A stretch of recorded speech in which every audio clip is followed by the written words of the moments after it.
These long dog days of summer, I mean, we just made it through a heat wave. Mama was parched through this heat wave.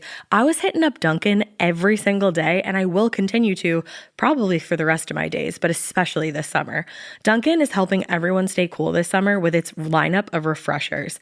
These drinks are packed with bold, fruity flavors and served ice cold. It's amazing. Dunkin' refreshers are the perfect afternoon pick-me-up. I like to start my morning with them personally, and then sometimes I go back for a second one because I'm just feeling crazy. They come in a variety of delicious flavors, including fan favorites mango pineapple and strawberry dragon fruit. And then for a limited time, there's black cherry and there's pink pineapple. I'm going to tell you something right now, and it's a bold claim, let me tell you, but I stand behind it. Pink pineapple will change your life. It is so good. It has me feeling like I'm sitting in a pool, resort side, just living, honey. It's so yummy. Try your favorite flavor with green tea, sparkling water, lemonade, or Dunkin's all-new limeade. I haven't tried the limeade yet, but I'm going to. Usually I get my drinks made with green tea and occasionally lemonade, but I do really like the green tea. Or if you don't want to build your own, try one of Dunkin's curated refreshers like the Cherry Lime Ricky or the Ultimate Pink Daydream. The Cherry Lime Ricky, scrumptious. I could drink like 3 of these a day. They're so freaking yummy. Head to Dunkin' today and find your favorite refresher. Dunkin' refreshers contain less than 1% fruit juice. Limited time offer. You know what's really terrifying? That unfinished college degree lurking in the background, just sitting there waiting for you.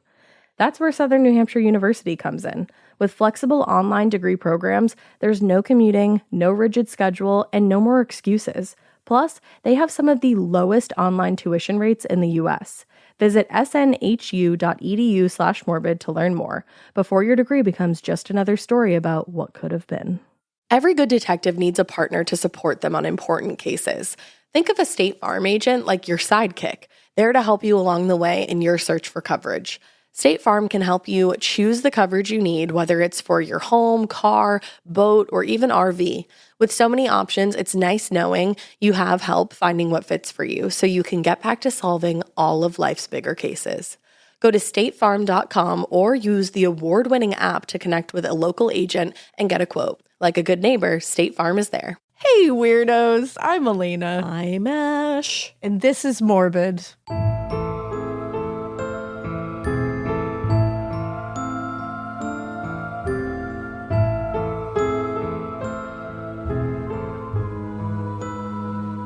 Hi. We were just talking about Dorinda Medley from New York Housewives. Always and forever. Because I'm watching the old episodes again. Always. They're so fun. They're constant in my house. If we don't know what to watch, we just put that on and disassociate. Old New York Housewives. Jules Forever. Jules should have gotten Wenny more. I was going to say way more, and then I said many, so Wenny more seasons. She should have. I loved her. I liked her personality. She was great. Yeah. Yeah. Carol. I didn't like her husband, but I liked her. No, and that's why she should have stayed on because they ended up divorcing, and I'm pretty sure she might have he got his. Yeah. Which nobody should hit anyone. No. It's probably not. No, don't hit people. Yeah, don't do that. Did she hit him? I think there was some allegations, I will say. I'm not saying that I know what happened, but it was a little bit of allegations. So that's not okay. Keep your hands to yourself. But well, anyway. He was a turd. Yeah. How do you segoo away from that? How do you get out of that? Where do we go from here? Anywhere. Maybe I've had not enough and too much coffee all at the same time today. I haven't had enough because for some reason last night I couldn't fall asleep, which I rarely have trouble falling asleep. I'm usually a hit the pillow kind of gal. I know. I don't know. There's nothing really going on that's keeping me up at night, maybe it's because we got some sickies in my house and I think I'm just on high alert. Oh my God, your kids are sick again? Oh my God. They're actually on the mend, everybody. So John's on the mend as well. Put that in your pipe and smoke it. Isn't that such a fun thing to say? It is. I like that. It's good. Because it's very aggressive. It's so aggressive. Yeah, I like that. I like being aggressive sometimes. Put that in your pipe and smoke it.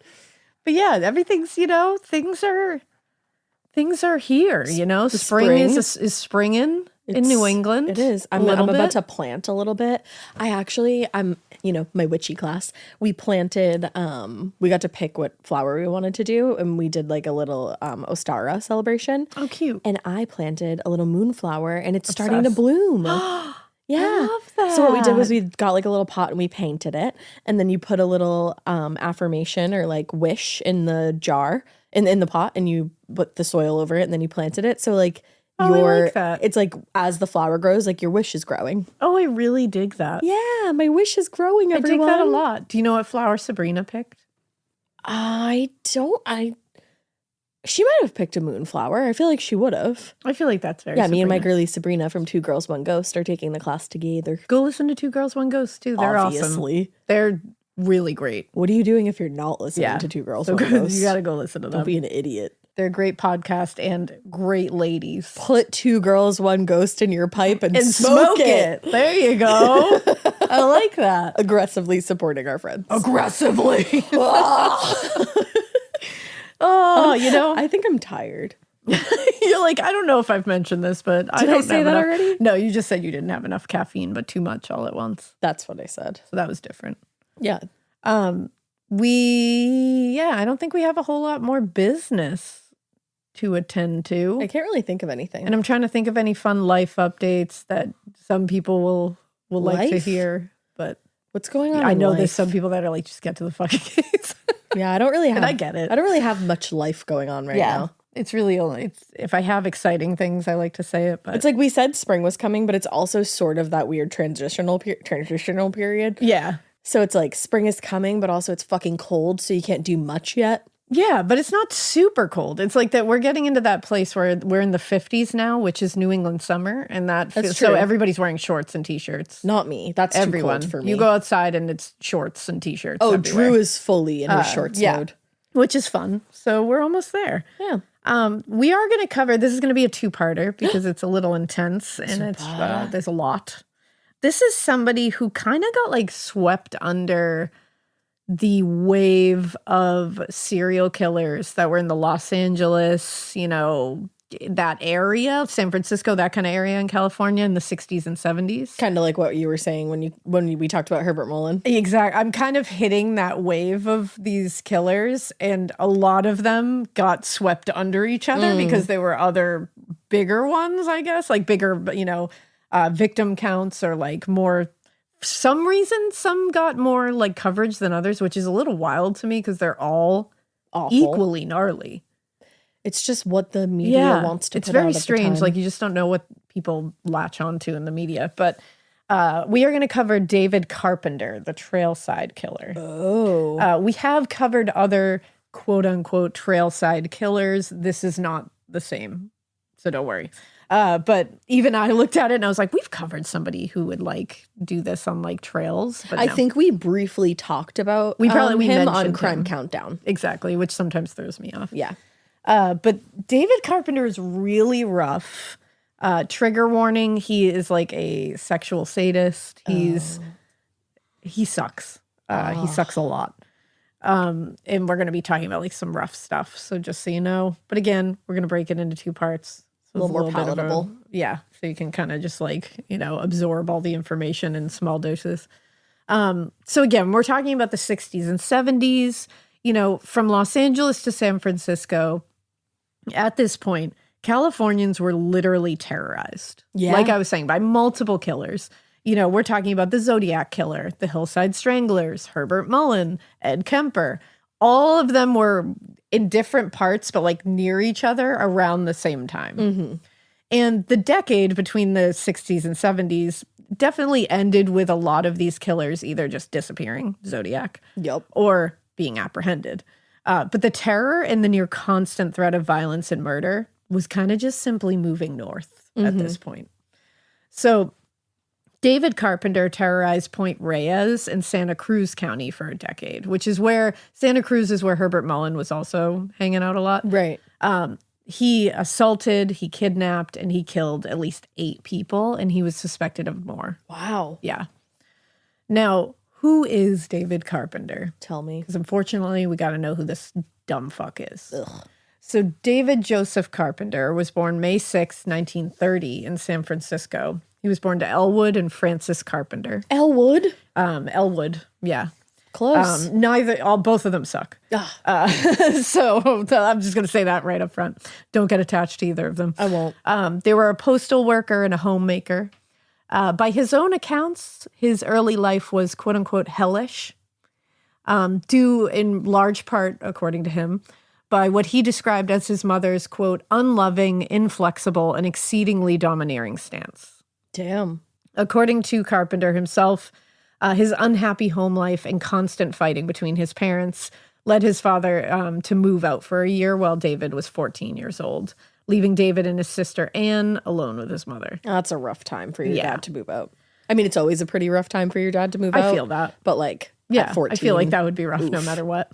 So the biggest issue that was affecting his relationship with his parents was, and this is sad, again, feel bad for the child, it was his pronounced stutter that he had, which he developed at a very early age. One probation officer later wrote, quote, his parents and siblings were not fond of him at all, being somewhat ashamed of his speech impediment. What the fuck? Yeah, they're just pieces of shit. Yeah, don't help him with it at all or anything. On top of this, David also had really bad eyesight and was left-handed. Both of these things were viewed by his mother as being failings. The work of the devil. Yeah, just complete failings. I love that being left-handed is a fail. Yeah, that's like, what? I'm like, wow, that's like kind of cool. Yeah, that's different, man. Yeah. But even seeing what she deemed to be big issues and failings, Frances refused to seek treatment for her son's developmental problems, choosing instead to address the problem in the home with very aggressive discipline. Oh. Because that always works. No, it doesn't. That doesn't turn people into angry adults. That's totally fine. When those attempts strangely failed, Frances made a series of appointments finally at the University of California Medical Center, which when I first read this, I said, okay. But then the day of the appointments would arrive and she would drive to the hospital, sometimes get as far as the door, and then just turn around and go home. That's a waste of time. And whenever she was asked about the missed appointments, she would just blame him. Oh, okay. But she was just like, blame ashamed the child. And didn't want to do it. Yeah. Neglectful. Yeah. So while Frances was, she was verbally abusive, she was emotionally abusive towards David. She was also known to be very physically abusive. Jesus. Like very physically abusive. Ugh. According to Yvonne Carey, who grew up a few houses down from the Carpenters, she said it was common knowledge in the neighborhood that Frances Carpenter was abusing her children. At times, it would be so bad that they would have to be kept out of school for a day or two. Oh my God. Yeah. Why She later have recalled kids? then when he would come back, meaning David, he would be covered with bruises from head to toe. He wore short pants so you could see the black and blue marks on his legs as well as painful welts on his arms and face. It's crazy that back then, like, that didn't cause anybody to, like, was CPS even a thing back then? I think it was literally like, I mean, this is the 50s. So I think it's fine to beat the shit out of your kids. It's just expected. Like, keep them in line. Oh my God. Which to is the a point where they have, to beat your kids ever, and then to the point where they have welts and bruises? Yeah. Like, oh my Also, God. again, you have to be a literal sociopathic monster To hit a child. to harm a child like that. You simply do, and I will take no arguments to the, like, no. I mean, I will never understand that kind of behavior with a child. I will never understand it. Nope. I just won't. And especially like in the 50s, it's like, oh yeah, that was just like the thing. Okay, cool. That was the thing. You still have to be a fucking monster to be able to do that to a child. Well, and it's like, I think people get confused because it's like in the 50s, like spankings were normal. And like hitting your, like using a belt, even that is fucking awful. But this is like beating and torturing. This is literally like him. punching a child in the face. That's like, what is even wrong that with shouldn't you? have been normal for the 50s. It definitely shouldn't have been, but I don't think it was. I think it was one of those things. People just looked the other way. Yeah. And it wasn't just his mother. Carpenter said that Elwood was equally distant and abusive when it came to David, but his abuse was mostly verbal. Okay. I mean, still, that's awful. Decades later, when he was evaluated by psychiatrists, David would minimize the abuse he suffered from his father. Huh. And he would focus instead on his mother as the instigator of all his problems. I mean, she was beating the shit out of them. Sounds so like she was it. fucking terrible. It sounds like the dad was fucking terrible too. Now, if David's home life was hellish, his experience at school was not much better. He was very intelligent and very capable of doing well in school, but if you're dealing with that at home as a child, I'm sure that is difficult. Yeah. His teachers struggled to work with him.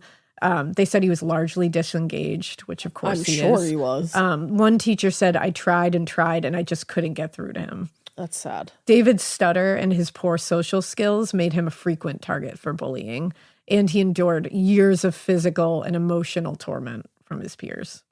People suck. Yeah. And again, you can feel bad for the child. No child deserves to go through that. No. And it also teaches you, like, not that this is like, people go through shit like that and they come out and they're good people and they don't do this. You know what I mean? Like, I'm not saying this is the, like, you do that, then that's cause and effect. But you can see how it happens. But you can also sit there and go, maybe I shouldn't treat people like shit. Yup. Like, do think about it the next time that you want to, like, ruthlessly bully someone.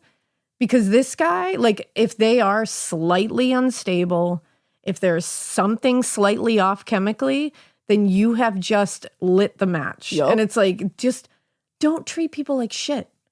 It's just a weird thing to do anyway. Like, I just don't bully people. No. If you're a bully, go fuck yourself. Honestly. Like, honestly, if you're a bully out in life, if you're a bully in your job, if you're a bully on the internet, go fuck yourself. Like, you're going to get what you deserve. I agree. Like, this is just like, I don't understand treating people like this. Unhappy people treat people that way. Yeah. And oftentimes it's easier to see that as you grow older. Yeah. I think, like, kids just don't see that. No, kids automatically think it's my fault. What did I do? Exactly. What's wrong with me? But it's like, damn, just don't the older be you get, you're shitheads like, to people. I'm awesome. Exactly. Like, let's go. Yeah.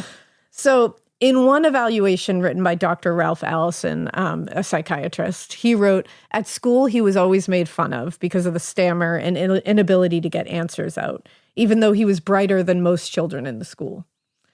And additionally, it looks like David's kind of like unusual and disturbing behavior sometimes made him a target, because he would also do things, because again, he's being abused at home. So there's going to be some emotional issues here. Yeah. He would regularly do things like pull the wings off of flies to try to shock kids. Ugh. And if a kid is doing that to something That's smaller scary. than him, that is a big red flag. But again, we're in the 50s.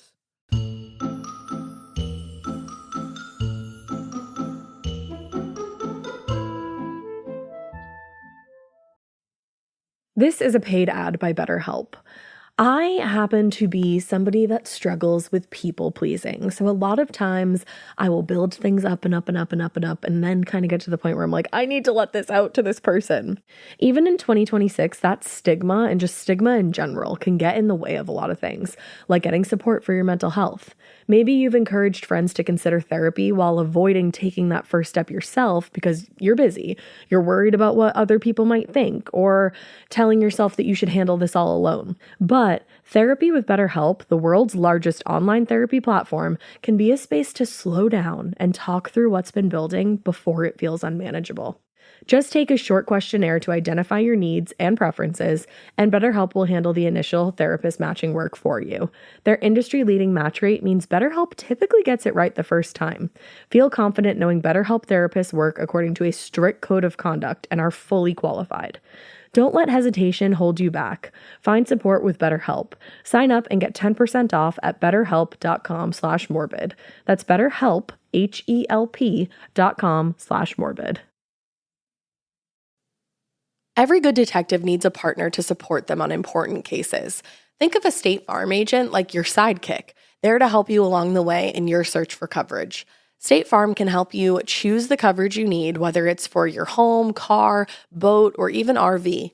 With so many options, it's nice knowing you have help finding what fits for you so you can get back to solving all of life's bigger cases.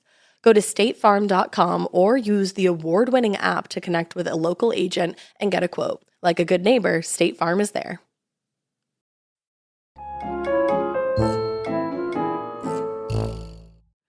So that's just boys being boys. That's just boys being boys. Now, on the rare occasion that David would make a friend in school or in the neighborhood, Frances, his mother, would inevitably interfere in the relationship, not allowing any children in the house or putting very strict time limits on her son's socialization with other kids. The fuck? It's like, you don't want him at home. Well, that's what I never get with these kind of parents. It's like, so you're abusing your kid. You clearly don't like them. You don't like being a parent. You don't like the responsibility of being a parent. But then you like won't allow that kid to go out of your Like go let out him of your go house play. so you're not responsible. Yeah.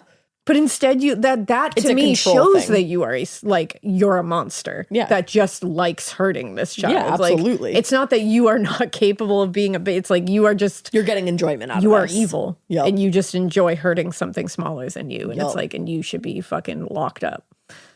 So David's friend, Robert Gorobeek, said Francis and Elwood had laid down specific rules. It was like you had to make an appointment before you could go over and see him. The fuck? Instead, Francis would make sure to fill David's afternoons. She signed him up for violin and ballet lessons, which at this time made him a bigger target for bullying because we're in the 50s again. And these are seen as two very unmasculine activities to do. Which you almost wonder if that was like another layer of her cruelty. Yeah. I mean, putting him in ballet in the 50s was Right. pretty cruel. Like putting your kids in Like, ballet now, fuck yeah. Everybody hell do yeah. ballet. Like, put everybody in but ballet. back then, But like, everybody had, it had Yeah. we're in the 50s where masculinity is looked at in a very different way. Yes. And it's like, he's going to be targeted. And you know that. And if he's not passionate about ballet, which it doesn't sound like he was, then you're really doing a detriment here. It's like, if he's passionate about ballet, then like, but show him that otherwise, it's for okay. what purpose? But you're just doing this to kind of like get him one out of your hair, but making sure he's not doing something that fulfills him or makes him happy. Yeah. Yeah. While he's out of your hair. Yep. Which is like another layer of fucked up. Now, these were exacerbated by how she would dress him as well. She would make him dress in like very formal outfits. His friend there said they always dressed him up like some fancy pants, and the kids on the block were always pounding the hell out of him. Which is so shitty because it's like he's obviously not choosing this. No, and it's just like fucking A, dude. This woman Like, has a strange pathology. no, it's true. And it's just like, God, just stop being mean to people. Now, obviously, due to a variety of factors, David struggled to develop positive social skills You don't say. and developed a reputation for now inappropriate and cruel behavior. Because he's also being shown cruel behavior. You show a child cruel behavior, they will then show others cruel behavior. Yeah. That is all they cause and know. effect. Like, that just is. Yep. And so unable to bond with boys his own age, because that wasn't working, David would socialize with the girls in the neighborhood. They were often in the beginning very sympathetic and like pitied him a little bit. And we're like, you know what, let's just like try to help him out. You know, just girls being girls. Yeah. Girls being like, come on, we'll got take care of you. Yeah. But while the neighborhood girls were definitely more patient with him, even their sympathy had limits, obviously. Yeah, everybody's does. One girl recalled, he usually had my sympathy, but then he'd do something cruel, like twisting the head off of some girl's doll, and he'd get that stupid smile on his face like it was a prank. So it's like he's doing things like that, and they're like, dude, we're trying to help you out, and you're like, not. Yeah, like don't fuck with my dolls. Like, I feel like he's acting out like a typical boy, he thinks. Like, taking the head off a doll, or like, you know, doing some kind of prank like that. But it's like not, because he's not been socialized to know what is of his age. You know what I mean? What a typical prank of his age is. Well, and if you're ripping the heads off of dolls, that's like alone, that's one thing. Like that's a very annoying boy thing to do. Yeah. But if it goes hand in hand with you also pulling the wings off flies, I'm going to be a little scared of you. Yes, exactly. You know? Now, it started getting worse because his cruel and inappropriate behavior started getting increasingly sexual in nature. I had a feeling that was coming. And soon he found that the girls around him were perfect targets. Years later, he told psychiatrist Dr. Ralph Allison, I pulled down a little girl's pants for the first time when I was 8 years old. Oh, Christ. 8 years old. That's a baby. Mm-hmm. In Allison's estimation, by the time he was 10 years old, David had, quote, learned to take out his anger sexually. And that was by the time he was 10. Yeah. Which would eventually become one of the driving forces of his personality as an adult. You start that at 10 years old. And it was never addressed. Like, it's like, it was not addressed until he saw the law for it. Yeah, like that's like it was never addressed in any kind of like medical way. Yeah, they should have gotten past the doors of the hospital. Yeah, when he was a child, this should have been taken care of. Yeah. By the time he was 14 years old, he had committed his first sexual assault against one of his younger family members. Oh. The assault resulted in him being committed to the Napa State Hospital, and he was housed with other sex offenders there. Upon his release, he returned to his parents' house, but everything just kept going downward. When he wasn't in school, he started spending a lot of time alone in the woods. Oh, God. Before long, he was suspected of committing burglaries in homes in and around Santa Cruz. The next year, when David was in the 10th grade, he ran away from home and hid out for a few days in the family cabin in Redwood Grove. And this disappearance was the last straw so the school expelled him because he stopped going to school. Oh, okay. Now, a year after being kicked out of school, he was in trouble with the law again, and this is awful. After he committed a sexual assault against 2 cousins, not his cousins, but they were cousins. A pair of cousins. An 8-year-old and a 3-year-old. Oh, God. He met them at Diamond Heights Park, and according to Dr. Allison's evaluation, he threatened the 2 with a knife, which marked the first time that he used a weapon in an assault, which indicates a very severe escalation in violent behavior. Yup. And this was when he was 15. Holy maybe shit. 15 or 16. Yeah. Around there. Yeah.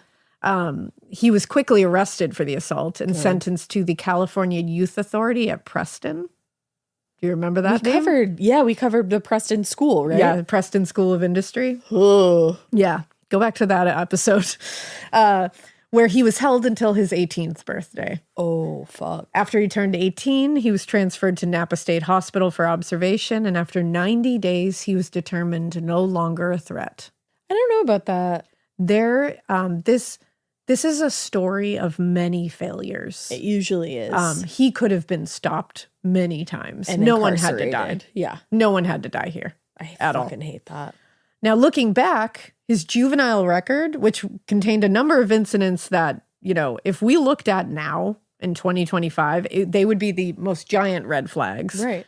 5 arrests for sexual assault, 1 escape from juvenile detention, a long history of bragging about sexual assaults to other inmates.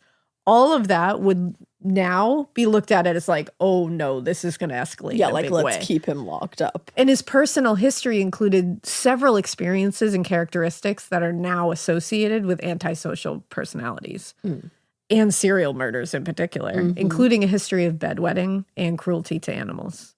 Yikes. So it's like he's got all the red flags. Yeah, he's ticking all the boxes. If psychiatrists had known then what we know now, they would have had every reason to believe that David Carpenter would pose a severe threat to those around him. And and it kills me that they didn't. Now in 1950, so actually most of what he was going through when he was younger 40s. was in the 40s. So I was wrong about the 50s, even worse. even worse. In 1950, when he was 20 years old, Carpenter found work as an office assistant and messenger for the H.B. Thomas Company on Battery Street in San Francisco. One day in midsummer, he ended up picking up a girl he knew who was hitchhiking to a friend's house, and he offered to drive her the rest of the way. So he knew this girl. Uh-huh. As they drove, he said, "Do you actually mind if I make a quick stop at my house?" Yes, I do. And she was like, "Yeah, totally." Because Why would she why think not? anything of that? Once inside the house, though, he started to become sexually aggressive with her. And she was like, "No." And then she was like, "I want to leave." But he said, "No, you're not going to leave." Oh. The girl only managed to escape after fighting him off and locking herself in the bathroom and climbing through a very small window that left outside. That's that led literally outside. what nightmares are made of. And she had to run somewhere Like and hell. contact the police. Now, he was quickly picked up on a charge that he, quote, willfully and feloniously made an assault upon a female under the age of 18 with the intent to have and accomplish the act of sexual intercourse upon said female. He pled not guilty and was taken to trial where he was acquitted. What the fuck? Hello, 1950s. For real. Hello now. Ralph Allison's notes, though, indicate that David, quote, made no attempt to deny the allegations against him and had been quite cooperative and asked only that he be placed in a facility where he could receive help. So he even asked for help. But 1950s, they were like, nah, Nah, you're good. Just get on Bye. out. Get on out of here. Yeah. In 1955, David ended up dating and then marrying a 19-year-old woman named Ellen Heedle, I believe it is. The pair met at in Daly City a few years earlier. And when they met, David was briefly dating her sister, Wilhelmina. Oh, no. Yeah. When she broke off their relationship after only a few dates, he turned his attention to Ellen, and within a few months, they were married. Yeah. That is not girl code. No. And that is not sister code. No. Sister code goes above girl code. It certainly does. And they were married at San Francisco City Hall. Less than a year later, Ellen gave birth to their first child, Michael. And the family moved to a small house in Westlake, and David found a steady job as a shipping clerk there. 2 years later, Ellen gave birth to their second child, Gabrielle, who was followed in 1960 by their third child, Cersei. By this point in his life, his attitude towards women was pretty fucking clear. He, without fail, portrayed himself as the victim of women. Like, women were to blame. His mother was to blame. Immediately. Therefore, women were to blame. He basically said everything he did, it was going to fall upon women as being the problem here, not him. He was never to be placed blame upon. It wasn't him. And it's like, fuck you, dude. Yeah. You're your own person. Plenty of people go. I'm not saying he had a terrible life. No, but you can't make excuses for your behavior once you become an adult. No, it's like based on your childhood. I'm sorry, you got to look at people who make that. And again, he's in a different like time period, so I don't know like what's going on. And here. all the resources that we have now are not available. But still, there are still people who went through like, so you really do like, you can't just blame how you were raised on how you act as an adult. Like you can't, but if you can't hurt people. Like that's not, it drives me crazy. And it's like so many of these guys will be like, well, I kill women because of my mom. Get over it. Exactly. Like really, you're going to kill women because of your mom? Like, not all women are your mom, and you should be able to make that differentiation. Exactly. Now, unfortunately, like we've said before, medical understandings of personalities like his were very poorly understood in 1950. So they weren't exactly like analyzing David's symptoms. Right. Instead, like his psychiatrist, Ralph Allison, who we've cited here before, he was focusing more on like finding effective treatment. Yeah. Which, that's good. But like you also need to figure out what the fuck is going on here. Well, and also there's just not treatment for everybody. Exactly. And as we know now, there's not treatment for people like this, really. No. And from Allison's perspective, Dr. Allison, he said he thought it came down to David's stutter. He said, I think it's a lot more than that. If he could get proper therapy for the stammer, we might be able to prevent further catastrophes of this sort. That's what he had written later. I think that's a wild point of view. Yeah. I also think that is a very wild point of view. I think that's absolutely bonkers. I think that's the most 1950s point of view I have ever seen in my life. I think a psychiatrist just being be. Like, I think if you could just speak clear, you wouldn't want to kill people. It's like, nope, I don't think that's the driving force. No. I think that's part of his struggles. Sure. And especially that was not taken as something that like they worked through with him or made him accept and be able to, work through. Right. It was treated as like, we're ashamed of you. Like, that's awful. Of course that's going to affect somebody. Not to this extent. No. I think there's other things here at play, and I think we should maybe look at them. I agree with you.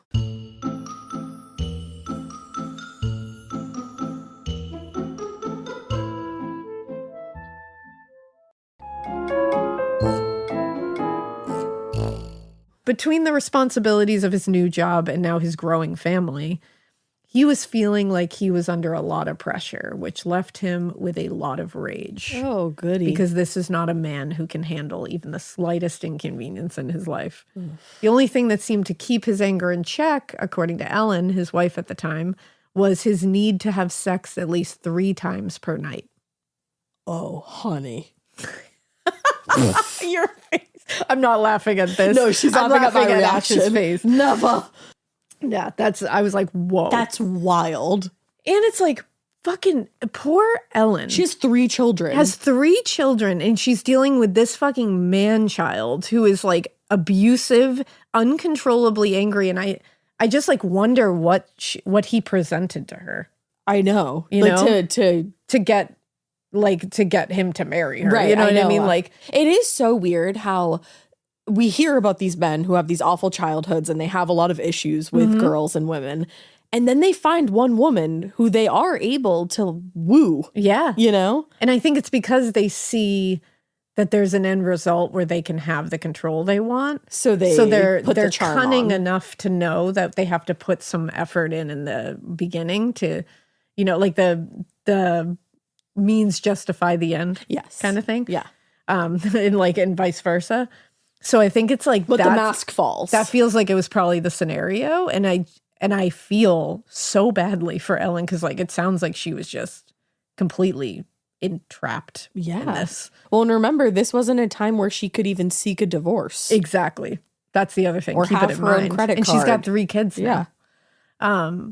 But there were times that even that wasn't enough for him, and he would become explosively violent with her.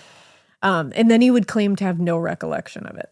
So he's like blacking out. Or he's just lying about it and being like, I don't want to take responsibility for that, so I'm going to pretend it didn't happen. I'm sure that accounts for some instances, but I do believe that some people are so. Getting scared is one thing. Getting a thrill is, well, you want more of those in your life. The Genesis GV70 is built to thrill, baby. A thrilling yet elegant design always makes driving the GV70 an exciting adventure. Its powerful athletic stance screams performance and turns heads. Everybody's looking at you, girl, or boy, or whoever. Command the road and experience a class-leading standard 300 horsepower. Oh my God. Plus, discover the different dynamic drive modes for all different terrains. Choose between the different terrain modes for whatever road conditions you may encounter. The Genesis GV70's award-winning technology and performance lets you drive with comfort and drive with confidence all at the same time. It's an exciting SUV with intuitive tech that can make your ride smooth even when the road isn't. And its blind spot cameras allow you to see what's next to you. It's like having eyes on the side of your head. That's pretty iconic. Its performance, by the way, is measured not only in power, but in how it makes you feel confident, sexy. The Genesis GV70. Learn more at genesis.com and feel the GV70. This part of the show is brought to you by Anua, the Korean skincare brand known for scientific, gentle, yet effective formulations. The latest from Anua is the Retinol Collagen Gua Sha Cream, a firming cream with a gua sha-shaped tip built right in. Have you guys heard of gua sha? It's that viral massage tool that moves fluid and tension out of your face. Less puffiness, a snatched jawline, honey, more definition in your face. Retinol firms and reduces fine lines, and collagen keeps your skin plump and structured. This cream has both of those things, arguably the most optimal combo for that snatched, lifted look all in one step. I am obsessed with the Gua Sha cream. First of all, it feels so cool to the touch. When you put that on your face, it's just like, this is lovely. It's like a little spa treatment that you can give yourself. I like to do mine at night after I get out of the shower. I rub the cream on my face with the little gua sha. I'm sculpting that jawline, honey. I got it on the cheekbones. And actually, I had a facial the other day, and the lady doing my facial, the professional, she said, "Do you use a gua sha at home?" And I said, "I do." And I said, "How did you know that?" And she said, "I didn't have those little like bumps in my chin or like different areas like that." So she could tell that I was using the gua sha. And I said, "Oh my God." I just feel like I wake up less puffy in the morning when I do it the night before. But you can do it whenever you want to. I, 10 out of 10, recommend this product. The Anua Gua Sha Cream value set is available at anua.com, already discounted. Use code MORBID for an extra 10% off. That's ANUA.com, code MORBID. Scary that they do black out. Oh, I'm sure, yeah. But I don't think it accounts for every instance. No. Now, in mid-July 1960, he ran into an old friend, Lois DeAndrade. Lisa Rinna's mother. I was just going to say, I don't know if that sounds familiar to you. Lisa Rinna, you guys, like, she's been a soap opera actress forever. Days of Our Lives. She's on The Real Housewives of Beverly Hills. She was. I haven't watched it in forever. But she was on it. She dances on TikTok. You might remember her mother, Lois. You better. Who passed away recently, I think. Didn't she? A couple of years. She was adorable. Oh my! I loved Lois. Lois was the cutest, and they seemed like they were super wildly close. Yep. So like, I'm sorry. And That's Lois sad. went through a lot. Yeah. Yes. Lois did go through a lot because you might be saying, I'm sorry, back it up. Why are we mentioning Lois in this story? Yeah. And why are we mentioning her as an old friend? She was. They worked together, I think, right? Yeah, so they had met through mutual acquaintances a few years earlier. And again, they had gone to coffee together a couple times in the past. Yeah, they knew each other. You know, they just knew each other. Like, they were friends. Yeah. It was whatever. Lois had been on her way to work one morning when David offered her a ride. That's what it is. Again, they're friends. Cool. David's offering me a ride. Yeah, she has no reason not to accept Why the fuck it. would I care? As he'd done a few years earlier, David asked whether Lois would mind if they made a quick stop. But this time he said, hey, Lois, I got to pick up my wife, Ellen, and my new baby. Disarming. So, of course, Lois is like, of course you can. That sounds lovely. I'd love to see the babe. But the more they drove, the more Lois began to wonder whether they were actually going to pick up his wife and baby. Finally, David pulled over on a side street, and Lois immediately knew something wasn't right. She later said, by then I was really nervous, so I started to get out of the right-hand side of the car, and I started to run. Wow. Now, Carpenter managed to reach Lois before she had gone far, and he dragged her back to the car. Oh, my God. And she's unable to move, and he pulled out rope and a knife from the glove compartment and threatened her to keep quiet. And later she said, he told me to be quiet, and if I was quiet, he wouldn't kill me. But if I made any noise, he would. Now, the entire scene was fucking terrifying and completely confusing to Lois, who'd known Carpenter for years. And she was like, I'd never seen him behave violently. Right. His violent shit was contained to his home. Right. Behind closed doors. Yeah, I was just going to say. Everyone else saw this pretty normal, like, guy. Yeah. Like, they're just David. Like, what? So I can't imagine knowing someone for years. Yeah. And then having them snap on you like this. That must be, and like, it would be paralyzing. Yeah. And she said it was. She was like, I literally didn't know what to do. I was like, what are you talking about? You'll kill me? Right. Like, what? So she later said, she thought perhaps David went crazy. That's a quote. I was so terrified, I don't think I moved after that. Yeah. And although she wasn't planning on moving at that point because she was terrified, she was looking around and scanning her surroundings, trying to look for anything that could help her get out of this situation. Smart. So she's desperately searching for a sign of anyone around her. And David reached into the back seat and grabbed a hammer. At the same time that he was doing that, Lois spotted a car a few dozen yards away. And without thinking, she threw her hand out and slammed down on the car horn. That's the only thing she could think of. But Carpenter immediately slashed at her with the knife he had, slicing into her hand. He ended up lacerating tendons in 2 of her fingers. Now, despite that injury, which is a pretty fucking massive injury, That's gnarly. Lois managed to get the door open and she tumbled out and hit the ground running.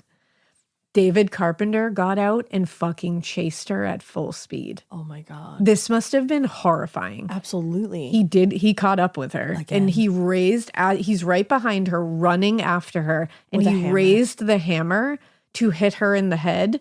But just as he came down with it, she threw her hands up to deflect the blow from the hammer. And the hammer struck a watch she was wearing and shattered it. But there was only a brief moment of luck because he raised the hammer again and brought it right down on her head and it made contact. So she knocked it right to the ground and he struck her 5 more times in the head with the hammer. I didn't realize that Oh, yeah. did. I thought she got out of this like unharmed. Oh no, she got ruthlessly beaten in the head with this hammer. Holy shit. Barely conscious, she managed to scream for help, which caught the attention of a military police officer, Jewel Wayne Hicks, who happened to be driving down the narrow street at the time. Whoa. What are the odds? And Yeah. also, a military police officer caught this man doing this, but we have 8 stories of murder to tell. Yeah. Huh. That should be your first knowledge of how many times this is a failure to keep an absolute animal locked up. Ticking box number 1. Yeah. Whoa. So Hicks, the military police officer, slammed on his brakes, got out, and ran in the direction of the car and the screams. And he was holding a riot baton in one hand and a .45 pistol in the other. And that's the way we got out of the car, folks. That's how we get out of the car for one of these scenes.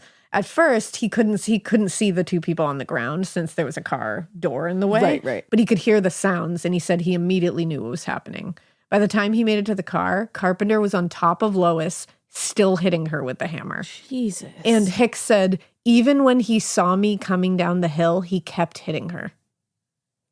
So he saw this man and just kept hitting Lois. So that makes you like honestly question if he is in a blind rage Yeah. at this point. It's so scary. Because that is... And I think it's how you define a blind rage. Like, I still think he knows what he's doing is wrong. But, like, you're looking at a police officer and you're not stopping? I think he is singularly focused on his rage. He's an animal. And the focus of his rage. Yeah. And it just doesn't matter. But that's so wild to think of somebody's thought process. Because then Officer Hicks shouted for him to stop, obviously. And that caused David to jump up and run. But he ran at Hicks, swinging the hammer at him. He's a madman. And he said he was, quote, screaming in rage. Oh, that's horrifying. So he's just an animal. Yep. And when the officer finally managed to successfully fend off the hammer with his baton, Carpenter pulled out a, quote, fountain pen tear gas gun and fired it in Hicks's face. Bitch, what? So he came fully prepared to incapacitate someone. I had no idea that this was this. That's the thing. Was this. I also didn't know that. They briefly discussed this at a dinner on Housewives. Briefly.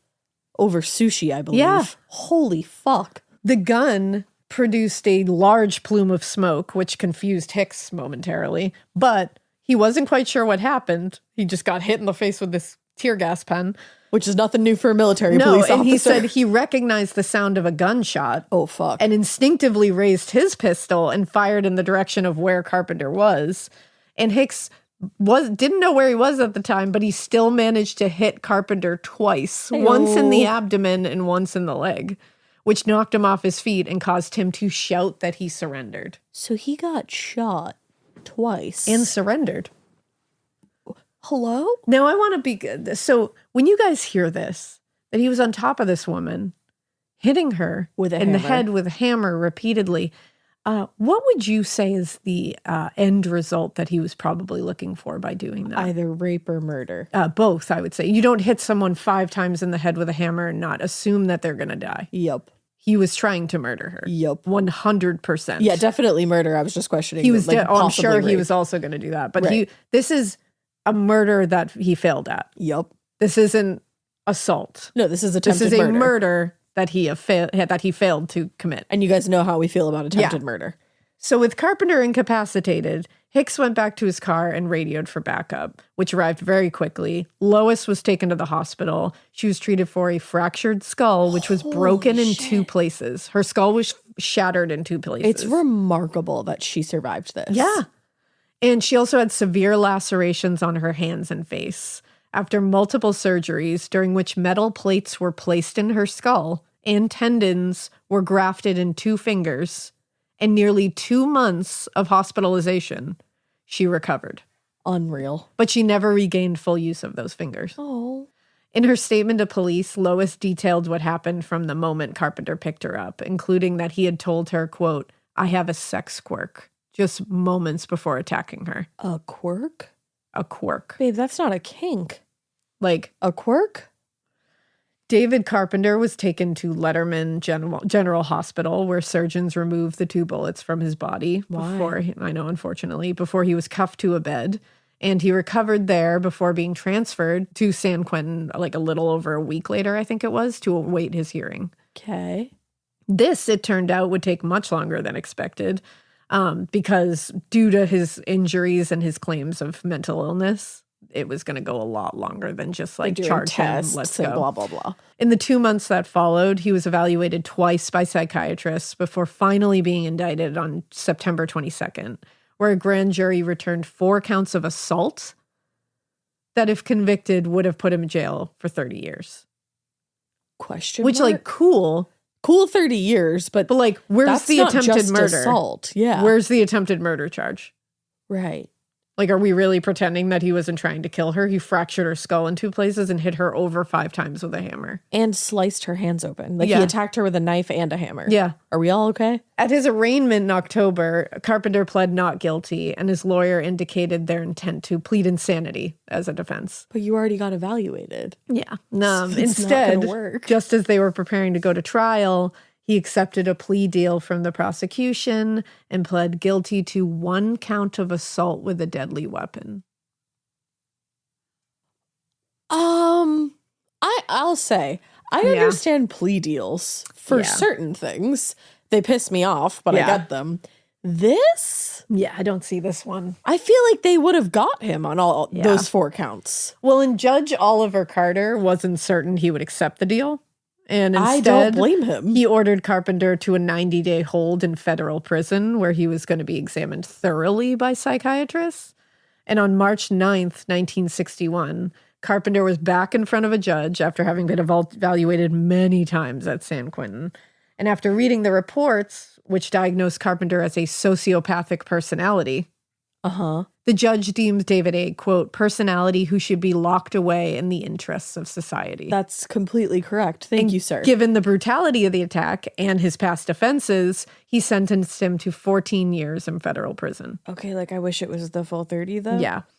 But then for some reason, the judge kind of like softened somewhat after announcing the ruling. And recommended the parole board conduct routine evaluations and release Carpenter, quote, at any time he is considered rehabilitated. Oliver. Like, I'm sorry, what the fuck? You literally said he's a threat to society. And then they're like, hey, parole board, like, keep tabs on that. Check it out. If you feel like it's cool that day, just let him out. Yeah. Just be cool, man. Don't be all uncool. He was diagnosed as a sociopathic personality. Yeah. And tried to kill this woman. Yeah. And this officer. Tried to kill Lois. And this officer. Yeah. So after the sentence was passed, Ellen filed for divorce. Oh, good. Listing their separation as July 12th, 1960, the night of the attack on Lois. Wow, good for her. That is women supporting women. Hell yeah. And she cited extreme cruelty as a reason. Yeah. And wrongfully inflicting upon her grievous mental suffering. I guess you could file for divorce back then as a woman. The divorce was finalized on August 27th, 1962, and Carpenter was ordered to pay $1 per month in child support and $1 per month in alimony. They got 3 kids. Yeah, she was awarded the couple's assets, including the house. That's good. And they granted her request for a restraining order to prevent David from, quote, annoying or molesting the children. Oh, God. Yeah. I don't know if that means what that word means. There's terms, legal terms that can mean like bothering. Yeah. Which is weird, I know. But I'm not sure how that one was used. Molesting is what I'm talking about. Okay. But he has like pedophilic tendencies, so it's like that could mean that. Right. But I am not positive. Yeah.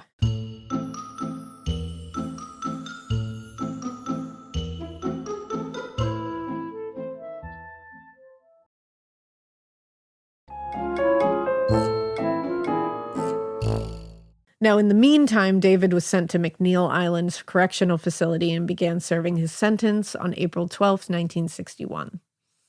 Now, he applied for parole in 1964, but it was unanimously rejected. Good. In April 1969, however, he came up for parole a second time, and his petition was granted. Bad. On the grounds that he'd served the minimum 9-year sentence. What about the maximum, though? We don't want to talk about that today? And also, like, okay, we're not going to, so he just served his minimum sentence, so you're going to let him out? So it's all good? Regardless of what kind of person he is. So now he's a free man. Christ. And he moved in with his stepbrother, William, and began taking welding classes at the local vocational school. I feel as though we shouldn't offer people like that welding classes. Let's not give him tools. I don't think. Yeah. In his free time, he started attending group therapy on the recommendation of his parole officer. Good. And it was there that he met Helen. Bad question mark? David and Helen began dating that spring, and on August 8th, 1969, they were married at City Hall. He gets that woman to marry him quickly. Yeah. William Carpenter, his stepbrother, was the witness to the marriage. It appears little is known about this period of his life. He remained in regular contact with his probation officer at this point, and he was meeting all the conditions of his parole for a while. He's probably laying low at this point. Yeah. Then, rather suddenly, he cut off all communication with the probation officer and the parole board that December. Huh. And he had like years left on his probation, so there's no reason for this. And around the same time, Helen, having been driven to what author Robert Graysmith referred to as, quote, the edge of a nervous breakdown, left California on a long trip to Hawaii and just left her husband behind. Damn. Yeah. Who knows what that poor woman endured? What was going on? The fact that she left the entire state of California tells us bye. everything we need to know. Yeah. Now, without anyone watching over him, it didn't take long before David Carpenter began losing control of his rage. On the evening of January 27th, 1970, he went out for a drive on Highway 280 towards Santa Cruz. And at some point, the driver of a passing car, who was a young blonde woman, caught his attention. And for no explicable reason, she became the focus of his fucking rage. Oh, no. Without any warning to this driver, David sped up beside her and forced her car off the road. Oh, that's so She's scary. just driving. That is so scary. Terrified, she jumped out of the car and ran into the underbrush, quickly losing him. And he stood at the side of the road and called out to her in threatening voices. What the fuck? But when he heard no sounds, he got back in his Volkswagen Beetle and steered the car back onto the highway. That poor girl. I know. Holy shit. I just can't imagine later in life being like, what would have happened? And did she ever even realize that it was him? I don't know. You know? Yeah, that's the thing. It's like, that's why. Imagine thinking back to that and being like, oh Who my was God. Like, and you just read this and you're like, holy fuck. A short time later, a little past 10 p.m., he found himself driving on Highway 9 towards Boulder Creek, where the only other car on the road easily caught his attention again because he's pissed. Determined to relieve his tension and anger, he pressed the accelerator and rammed his car into the other driver, who was 19-year-old Cheryl Lynn Smith. Oh. Thinking the man was drunk, she shouted at him. She was like, fuck you, dude. Yeah. But Carpenter ignored her, and they pulled over to the side of the road, and he started, like, a quote-unquote evaluating the damage. Oh, my God. So Smith got out of her car and was looking over the damage as well, and then Carpenter's hand shot out and grabbed her by the neck. Oh, that's awful. He grabbed her by the neck and said, I want to rape you. I'll have to kill you if you don't come with me. Oh, God. Like, what the fuck? So, and this is like graphic, I apologize. Carpenter dragged her into the brush where he literally tore off her clothing and violently sexually assaulted her. As Cheryl tried to get out of his grasp, he sliced her arm with his knife, partially severing the muscles and rendering it temporarily useless. Oh, my God. The force that would take. Yeah. And she said, so she's trying to get away from him. He does this. And then she said she finally was like, I'm just going to look at him because she wasn't looking at him. And she said she looked at him and she said she was stunned because she said all I had seen up till that point was this like violent, scary man. And she was like, suddenly he looked totally different. What? Suddenly, she said his features had softened and he spoke to her with a pronounced stutter suddenly, which he didn't have before. Uh-huh. And she said to her bewildered, Getting scared is one thing. Getting a thrill is, well, you want more of those in your life. The Genesis GV70 is built to thrill, baby. A thrilling yet elegant design always makes driving the GV70 an exciting adventure. Its powerful athletic stance screams performance and turns heads. Everybody's looking at you, girl, or boy, or whoever. Command the road and experience a class-leading standard 300 horsepower. Oh my God. Plus, discover the different dynamic drive modes for all different terrains. Choose between the different terrain modes for whatever road conditions you may encounter. The Genesis GV70's award-winning technology and performance lets you drive with comfort and drive with confidence all at the same time. It's an exciting SUV with intuitive tech that can make your ride smooth even when the road isn't. And its blind spot cameras allow you to see what's next to you. It's like having eyes on the side of your head. That's pretty iconic. Its performance, by the way, is measured not only in power, but in how it makes you feel confident, sexy. The Genesis GV70. Learn more at genesis.com and feel the GV70. This episode is brought to you by SoFi, the all-in-one finance app where you can bank, borrow, and invest all in one place. Let's talk about bank accounts for a second. The average bank savings rate is 0.39% in interest. You're earning pennies on your savings, and it doesn't have to be that way. But with SoFi's high-yield checkings and savings, the money barely making moves sitting in your savings account can earn over 8 times the national average savings rate with eligible direct deposit. No account or overdraft fees. We love transparency. You can get your paycheck up to 2 days early, plus get up to a $300 welcome bonus when you sign up with eligible direct deposit. Sign up for SoFi checking and savings at SoFi.com/morbid. SoFi checking and savings is offered through SoFi Bank, N.A., member FDIC. Terms apply. He looked at her and said, "Look, you're hurt and bleeding. Let me follow you home and I'll bandage you up and I'll promise not to, if you promise not to call the police." That's and like so said it in scary. like, "Look, you're hurt and bleeding." Like, not like, "Oh my God, I hurt you." It was like, "Oh my God." Like, how did that happen? But it's softened into like, "Oh no." Like, That's I didn't mean so like, what? You wild. violently raped her. Like, what do you mean?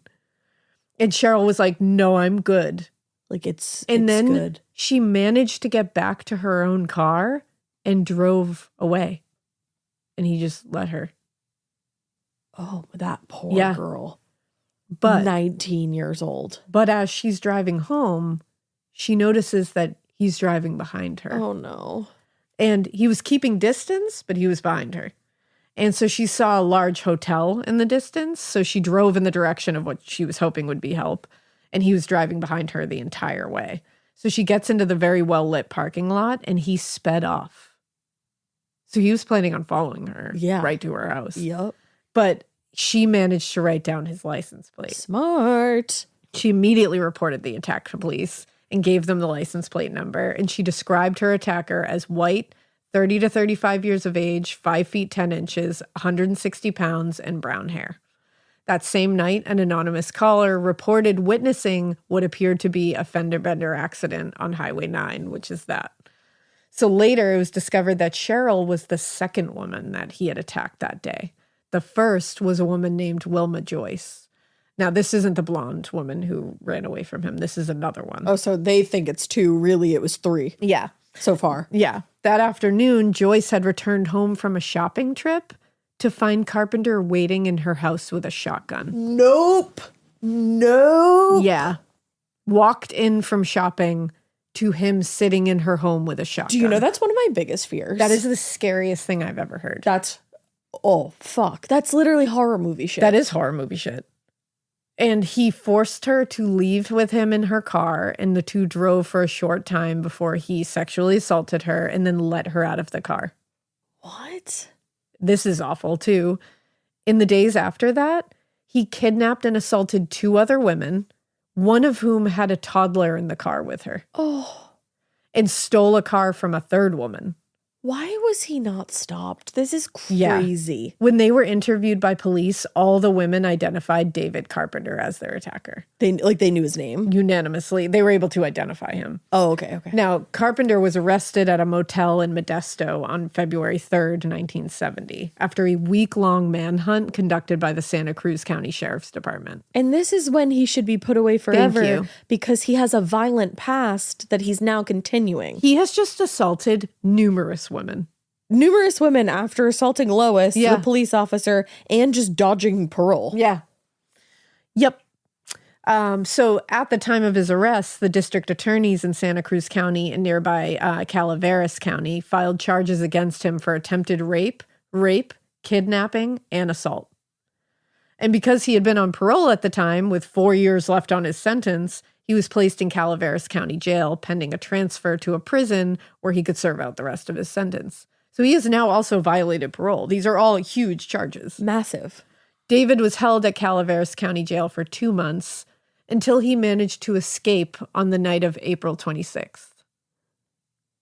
Oh. According to the press, he was being held in a cell with 4 other men, and they managed to cut through the bars, and all 5 of them escaped out of a skylight. And that's why we don't let prisoners just hang out together in also, their cells. They were unsure how they cut through the bars, but a spokesperson for the sheriff's office said they may have used a hacksaw blade. I'm sorry, where the fuck did they get a hacksaw blade?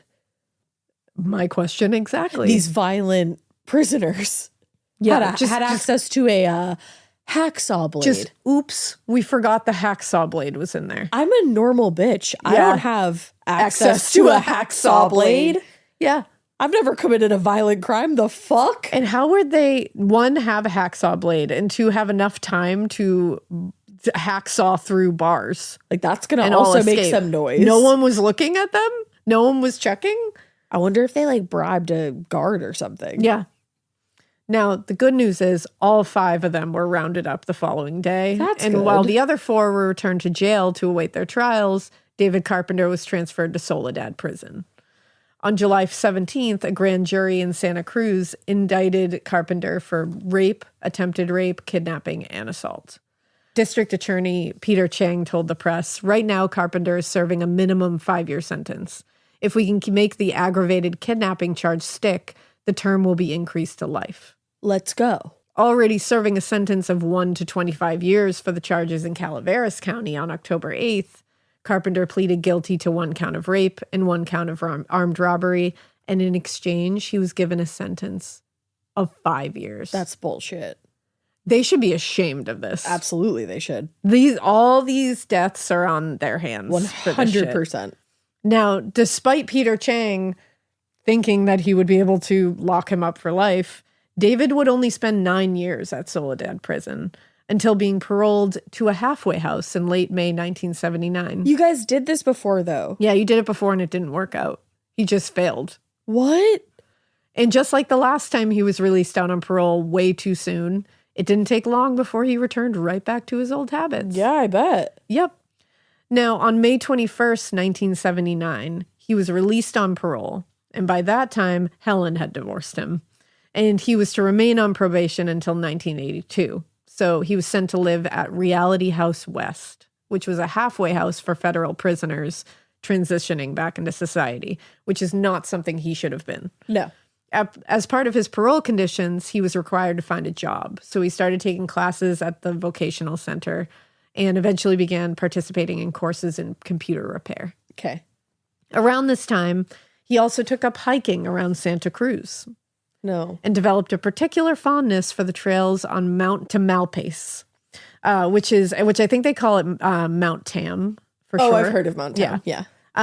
It's a popular hiking spot in Marin County, about 10 miles outside San Francisco.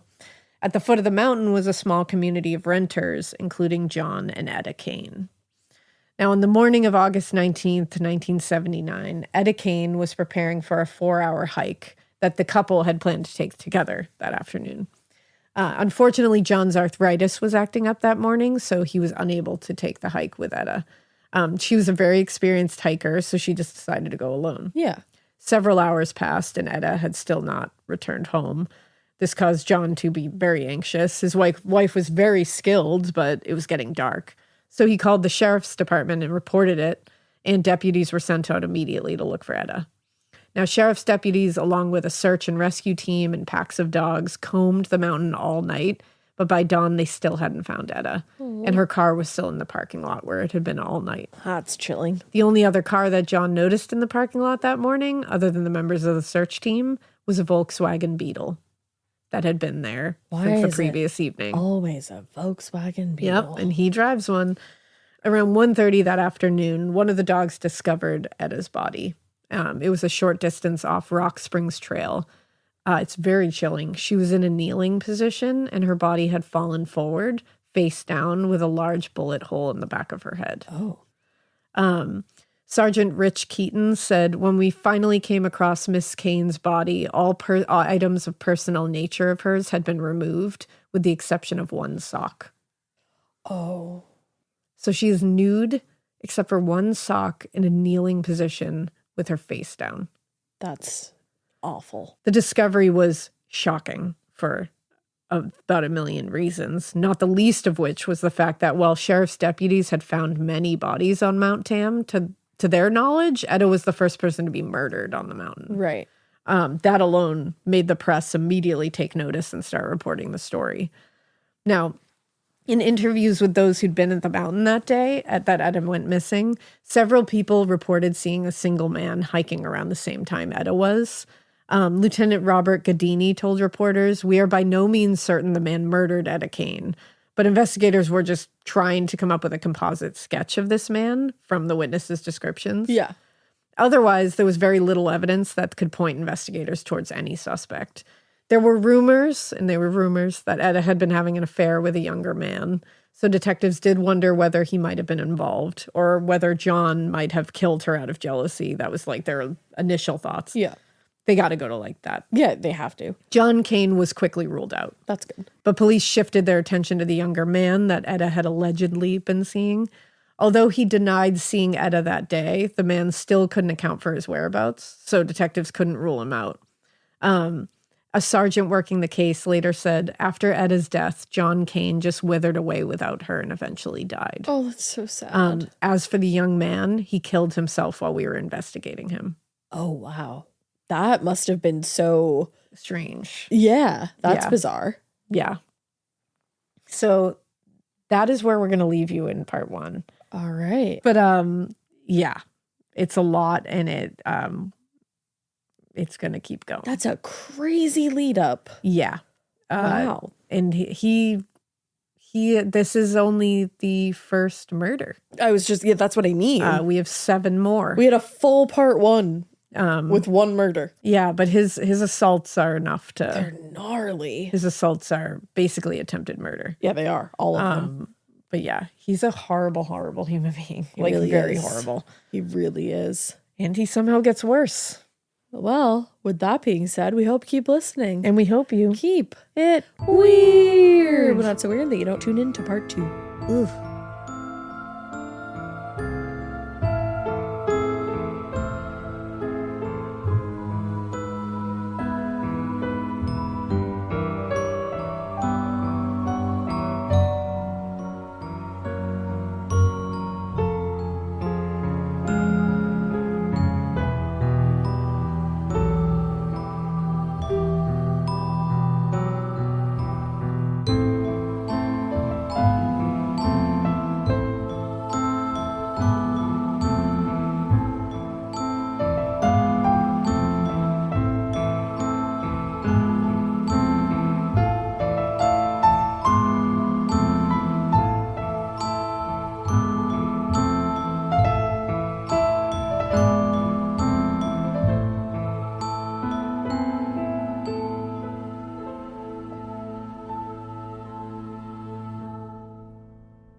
That refresh you've been putting off until the right deal came along? It's here! Wayfair's Black Friday and July sale is happening now, so you can finally get the style you've been waiting for less. Get up to 80% off area rugs and up to 60% off outdoor and bedroom furniture. Shop Wayfair's huge selection of styles and find the piece to fit your style, budget, and space. Plus, free shipping. Black Friday in July ends July 27th. Shop today at wayfair.com. Wayfair, every style, every home. Talk about regrets. We all know someone who's been in a car accident and said, I don't need to call a lawyer, only to regret it after their pain and damages were worse than expected. When someone hurts you, you deserve to be compensated fairly. Morgan & Morgan is America's largest injury law firm, fighting for the people for over 35 years. Injured? Visit forthepeople.com/podcast. That's forthepeople.com/podcast. Their fee is free unless they win.